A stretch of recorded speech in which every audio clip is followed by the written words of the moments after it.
Now the word of the Lord came to Jonah, son of Amittai, saying, Go at once to Nineveh, that great city, and cry out against it, for their wickedness has come up before me. Instead of getting on the boat to go to Nineveh, he went the opposite direction and got on a boat to go to Tarshish. The Lord was angry and sent a great storm. The ship's crew on the boat were very afraid, and they threw all the cargo off of the ship for fear that the storm was going to sink it. Then the captain came to wake Jonah and told him to call upon his God. All the crew came and asked why the storm was here. Jonah said that it was because he was fleeing the Lord, and the Lord was very angry with him. Jonah proceeded to tell them that the only way to stop the storm is to throw him off the ship. As soon as the crew did this, the storm ceased. Now the Lord provided a huge fish to swallow Jonah, and Jonah was in the belly of the fish 3 days and 3 nights. From inside the fish, Jonah prayed to the Lord his God many, many times. He said, In my distress I called to the Lord, and he answered me. From deep in the realm of the dead I called for help, and you listened to my cry. You hurled me into the depths, into the very heart of the seas, and the currents swirled around me. All your waves and breakers swept over me. I said, I have been banished from your sight, yet I will look again toward your holy temple. The engulfing waters threatened me. The deep surrounded me. Seaweed was wrapped around my head. To the roots of the mountains I sank down. The earth beneath bared me in forever.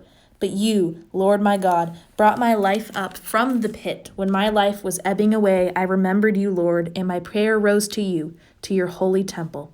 Those who cling to worthless idols turn away from God's love for them, but I, with great shouts of grateful praise, will sacrifice to you. What I have vowed I will make good. I will say salvation comes from the Lord. And the Lord commanded the fish, and it vomited Jonah onto dry land. The Lord came to Jonah again and commanded that he go to Nineveh. This time Jonah went and proclaimed to the city that in 40 days the city will be overthrown. The people there believed these words from the Lord, so everybody began to fast and cry out to the mighty God. Jonah was angry that God sent him all the way to Nineveh. He told God that it was better for him to die than to live. Jonah left the city, and God made a bush to come over Jonah's head to give him shade. This pleased Jonah. The next day, when Jonah woke up, God sent a worm that made the bush wither. When the sun rose, it made Jonah very faint. So Jonah again said that it is better for him to die than to live. When God asked Jonah if he had a right to be angry about the bush, Jonah responded yes. God then told Jonah that he is concerned about the bush even though he did not build it himself. This is just like how Jonah is angry about Nineveh and not it getting destroyed, even when he did not live in it or build it himself.